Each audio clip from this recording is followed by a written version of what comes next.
Now we want to bring in Atlanta Mayor Andre Dickens, who is joining us live via Zoom. All right, Mayor Dickens, an ATL native, also went to college here, so it's your first time seeing this in quite some time as well.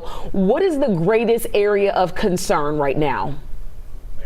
Yeah, thank you for allowing me to be on here to talk to the residents and citizens of this region, because we want to make sure that you know that we're doing all we can to make sure the roads are clear. We pre-treated yesterday along with our ATL DOT staff, got out there to do a lot of that work so that it had less to stick to. And so now we are going by and plowing these roads, the priority 1 and priority 2 streets. Of course, everything around our hospitals, our fire stations, our senior centers, et cetera. Those are our priority 1 locations. And then we get to the secondary streets. What we're seeing right now is 911 calls that are few, but the ones that are coming in are from people who have had car crashes. They slid down a hill and hit a mailbox or hit a pole, et cetera, a few car crashes amongst cars hitting each other. So we want you to, on those secondary roads and particularly those hills, to, don't go anywhere. Please stay home, avoid trips if they're unnecessary, do the business or whatever you were going to do it tomorrow or do it Sunday.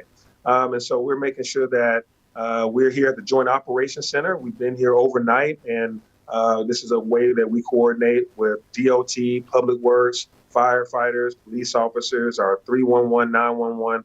Everybody is here to help the city of Atlanta stay safe and get through this snow.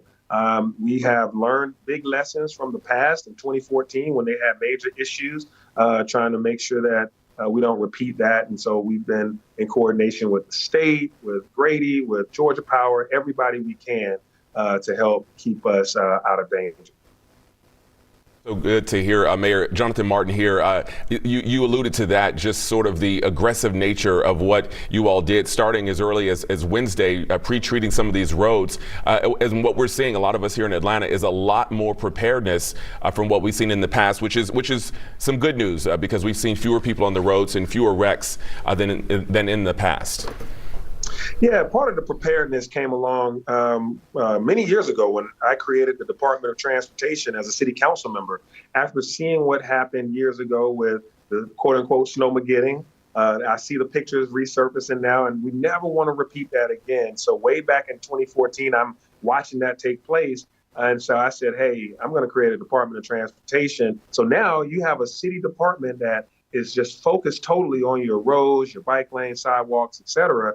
And they got out there and pre-treated this with great equipment, great team members overnight, and now they're out plowing the roads. Now, we're not, trying to be one of those northern cities that's going to do this every week. We don't want these things to happen. We want to make sure that we are prepared when they do happen. And part of that preparation is calling the Atlanta Public Schools and everywhere else and saying, hey, I think we should close schools. I think we should close operations. And hopefully that'll give a signal to the businesses to tell their employees to stay home and work from home.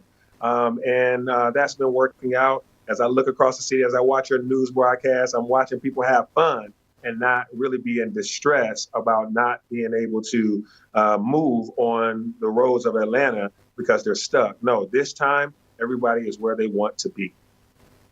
All right, Mayor Dickens, I just want to know, thinking about snowmageddon, even though that wasn't on your watch as mayor, what was your first reaction when you woke up this morning and you saw it's going down? Well, I was like a kid. I grew up here in Atlanta, and I used to break my mother. My mother would get so upset with me because I wouldn't go to sleep. I would just be watching the news, seeing when Atlanta Public Schools are going to roll there, saying we're closed. So I don't sleep well when I'm anticipating snow. So I watched like the first snowflake fall in my yard because I was just watching. Like, when is it going to happen? I thought it was going to happen at like 7 o'clock. I saw the first snowflake around 5:45, 6 o'clock. I said, okay, it's time to get dressed. And I called my team and we started mobilizing, going out. And I could tell that, this was heavier snow than I perceived it was going to be. But that's where preparedness comes in. We didn't know if it was going to be a little bit of snow or if it was going to be heavy. This was that big fluffy snow, so it's pretty. But now it's turning into sleet. So anyway, as the kid in me in Atlanta, growing up here in Atlanta Public Schools that just sat there watching for my schools to be closed. Well, this morning, that was me, y'all. I was up early just watching the snow. Except the city's not closed. You were working Right. extra I was hours working, for us absolutely. today. Atlanta Mayor Andre Dickens, as always, we appreciate you. Stay warm if you can. Thank you.